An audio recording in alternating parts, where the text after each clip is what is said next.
ಬನ್ನಿ ಇವತ್ತು ನಾನು ನಿಮಗೆ ಇನ್ಸ್ಟೆಂಟ್ ರವಾ ಪುಳಿಯೋಗರೆ ಮಾಡೋದು ಹೇಗೆ ಅಂತ ಹೇಳ್ಕೊಡ್ತೀನಿ. ಯೂಶಲಾಗಿ ನಾವು ಪುಳಿಯೋಗರೆ ಮಾಡಬೇಕು ಅಂದರೆ ಅನ್ನ ಮಾಡಿಕೊಂಡು ಕಲಸಿ ಆಮೇಲೆ ಮಾಡ್ತೀವಿ ಅಲ್ವಾ. ಇವತ್ತು ರವೆ ಹುರಿದ್ಬಿಟ್ಟು ಮಾಡೋಣ. ಭಾಳ ರುಚಿಯಾಗಿರುತ್ತೆ, ವಿಭಿನ್ನವಾಗೂ ಇರುತ್ತೆ. ನೀವು ಪ್ರಸಾದಕ್ಕೆ ಈ ಥರ ರವೆ ಪುಳಿಯೋಗರೆ ಮಾಡಿ ವಿನಿಯೋಗ ಮಾಡ್ಬೋದು. ಯೂಶಲಾಗಿ ಅನ್ನದಲ್ಲಿ ಪುಳಿಯೋಗರೆ ಮಾಡಿ ಕೊಡ್ತಾ ಇರ್ತೀವಲ್ವ, ಈ ಥರ ಒಂದು ಸತಿ ಟ್ರೈ ಮಾಡಿ. ನಿಮಗೆ ಪ್ರಸಾದಕ್ಕಾದ್ರೂ ಮಾಡ್ಕೋಬೋದು, ಬೆಳಗ್ಗೆ ಬ್ರೇಕ್ಫಾಸ್ಟ್ಗಾದರೂ ಮಾಡ್ಕೋಬೋದು. ಮಾಡೋದು ಹೇಗೆ ಅಂತ ನೋಡ್ಕೊಳ್ಳೋಣ.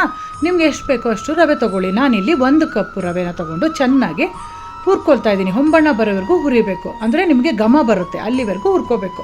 ಸೇಮ್ ನಾವು ಹೇಗೆ ಉಪ್ಪಿಟ್ಟು ಹುರಿತೀವೋ ಅದೇ ಥರನೇ ಹುರಿದ್ಬಿಟ್ಟು ಒಂದು ತಟ್ಟೆಗೆ ಟ್ರಾನ್ಸ್ಫರ್ ಮಾಡ್ಕೊಂಡಿದ್ದೀನಿ.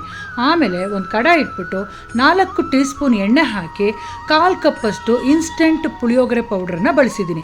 ನಾನು ಈ ಪುಳಿಯೋಗರೆ ಪೌಡ್ರು ಮನೇಲೇ ತಯಾರು ಮಾಡ್ಕೊಂಡಿರೋದು. ನೀವು ಮನೇಲಿ ಮಾಡಿರೋ ಪುಳಿಯೋಗರೆ ಪೌಡ್ರಾದರೂ ಓಕೆ, ಅಂಗಡಿಲಿ ಸಿಗೋಂಥ ಪುಳಿಯೋಗರೆ ಪೌಡ್ರ್ ಬಳಸಿದ್ರೂ ಓಕೆ. ಅದರಲ್ಲೇ ಉಪ್ಪು, ಹುಳಿ, ಖಾರ, ಕಡಲೆಕಾಯಿ ಬೀಜ, ಒಗ್ಗರಣೆ ಎಲ್ಲ ಇರುತ್ತೆ. ಮತ್ತೆ ನಾವು ಅಡಿಷನಾಗಿ ಹಾಕೋದು ಬೇಕಿಲ್ಲ. ಸೊ ಹಾಗಾಗಿ 1/4 ಕಪ್ ಪುಳಿಯೋಗರೆ ಪೌಡ್ರು ಎಣ್ಣೆಲಿ ಸ್ವಲ್ಪ ರೋಸ್ಟ್ ಆದಮೇಲೆ 1 ಕಪ್ಪು ರವೆಗೆ 2/4 ಕಪ್ಪು ನೀರು ಹಾಕಿ ಚೆನ್ನಾಗಿ ಕುದಿ ಬಂದಮೇಲೆ ಹುರಿದಿಟ್ಟಂಥ ರವೆನ ಸೇರಿಸಿ ಚೆನ್ನಾಗಿ ಮಿಕ್ಸ್ ಮಾಡ್ತಾಯಿದ್ದೀನಿ. ಸೇಮ್ ಉಪ್ಪಿಟ್ಟು ಹೆಂಗೆ ಗಟ್ಟಿ ಆಗುತ್ತೋ ಅದೇ ಥರನೇ ರವೆನೂ ಆ ಪುಳಿಯೋಗರೆ ಪೌಡ್ರ್ ಜೊತೆ ಮಿಕ್ಸ್ ಆಗಿ ಚೆನ್ನಾಗಿ ಅರಳ್ಕೊಂಡು ಉಪ್ಪಿಟ್ಟು ಕನ್ಸಿಸ್ಟೆನ್ಸಿಗೆ ಬರುತ್ತೆ. ಲಾಸ್ಟಲ್ಲಿ ಒಂದು 1/4 ಕಪ್ಪಷ್ಟು ಫ್ರೆಶ್ಶಾಗಿ ತುರಿದಂಥ ತೆಂಗಿನಕಾಯಿ ತುರಿನಾದರೂ ಹಾಕೋಬೋದು, ಇಲ್ಲ ನೀವು ಕೊಬ್ಬರಿ ತುರಿನೂ ಬಳಸ್ಕೋಬೋದು. ನಿಮ್ಗೆ ಅಡಿಷನಾಗಿ ಇನ್ನೂ ಬೇಕು ಅಂತಂದರೆ ನೀವು ಮೇಲೆ ಕರ್ಬೇವಿನ ಸೊಪ್ಪು, ಇನ್ನೂ ಒಗ್ಗರಣೆಗೆ ಕಡಲೆ ಬೀಜ ಎಲ್ಲ ಹಾಕ್ಕೋಬೋದು, ಅದು ನಿಮ್ಮ ಚಾಯ್ಸು.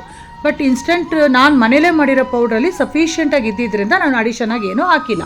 ಲಾಸ್ಟಲ್ಲಿ 2 ಟೀ ಸ್ಪೂನ್ ಎಳ್ಳೆಣ್ಣೆ ಹಾಕಿ ಚೆನ್ನಾಗಿ ಮಿಕ್ಸ್ ಮಾಡಿ ಒಂದು ತಟ್ಟೆಯಲ್ಲಿ ಸರ್ವ್ ಮಾಡಿದ್ರೆ ಸೂಪರಾಗಿ ಎಂಜಾಯ್ ಮಾಡ್ಕೊಂಡು ತಿಂತಾರೆ. ಇದ್ರ ಜೊತೆಗೆ ಒಳ್ಳೆ ಕಾಂಬಿನೇಷನ್ ಅಂದರೆ ಸಿಹಿಯಾದ ಗಟ್ಟಿ ಮೊಸರು. ನಿಮಗೆ ಮೊಸರು ಬೇಡ ಅಂದರೆ ಚಟ್ನಿ ಜೊತೆ ಕೂಡ ನೀವು ಸರ್ವ್ ಮಾಡ್ಬೋದು. ಪ್ರಸಾದಕ್ಕೆ ಕೊಡ್ತಿದ್ರೆ ಹಾಗೇ ಕೊಟ್ಟು ನೀವು ಎಂಜಾಯ್ ಮಾಡ್ಬೋದು, ತುಂಬ ಚೆನ್ನಾಗಿರುತ್ತೆ. ಈ ವಿಡಿಯೋ ನಿಮಗೆಲ್ಲರಿಗೂ ಇಷ್ಟ ಆಗಿದೆ ಅಂದ್ಕೊಂಡಿದ್ದೀನಿ. ಖಂಡಿತ ವಿಡಿಯೋ ನೋಡಿ ಟ್ರೈ ಮಾಡಿಬಿಟ್ಟು ಹೇಗಿತ್ತು ಅಂತ ನನಗೆ ಕಮೆಂಟ್ ಸೆಕ್ಷನಲ್ಲಿ ನಿಮ್ಮದು ಫೀಡ್ಬ್ಯಾಕ್ ಕೊಡಿ. ನಿಮ್ಮ ಫೀಡ್ಬ್ಯಾಕಿಗೆ ಎದುರು ನೋಡ್ತಾ ಇರ್ತೀನಿ. ಮತ್ತೆ ಬೇರೆ ವಿಡಿಯೋಲಿ ಸಿಗ್ತೀನಿ. Until then take care.